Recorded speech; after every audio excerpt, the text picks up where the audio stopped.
We're back at Sunset Speedway with driver of the number 44, Brad Robinson, or do I call you Bradley Robinson? We've got two versions. I go by Brad preferably, but I'm okay with Bradley as well. All right, we'll go Brad Robinson.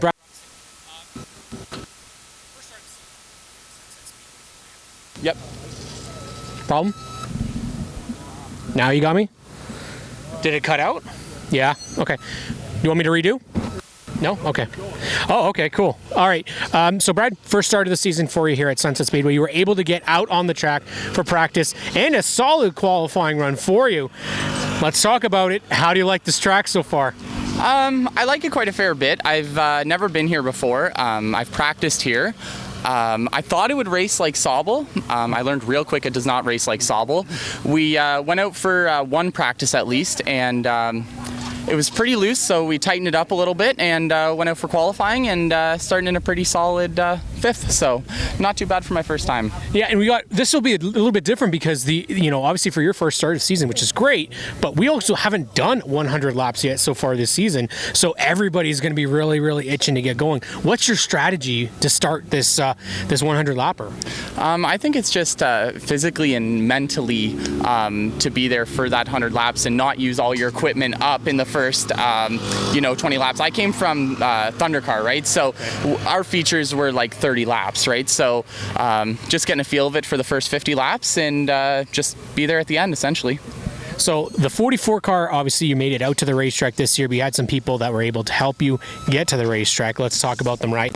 Talk about this primary sponsor for you. Yeah, so Armored, they're our decal company. They jumped on board this year. Actually, all of the decals on the car were made by them. And yeah, it's their first year in racing, so. We love to see that because this is one of the things why we're at this track today is because we want to support the small local racing, right? So you see some guys out here that are in bone stocks and mini stocks. You're a little higher up in the class this season, but is it fun for you to be at a racetrack to see those other smaller divisions, kind of something like you came from? Yeah, absolutely, and it's cool to see them, start in the bone stocks and work their way up, right? Whether they go to the OSS or they go to late model APC, the Super Stock Series, right? So it's definitely cool to see them work up throughout the years. Is there somebody here in this field that you're going to have to make sure you beat? Obviously, there's a lot of people that are good, but who's the one to beat today? Probably the Herniacs. And the only reason why I say that is because Michael and I were pretty similar in the age group, so we're the two young guns in the series, so it's kind of a little edge there. Yeah, it's definitely true. Brad Robinson, follow him and Robinson Racing on Facebook. How else can they follow you? At Bradley Robinson 44 as well on Instagram. Perfect. Sounds great. Brad Robinson, the number 44 in the OSS season 2022. Thanks, guys.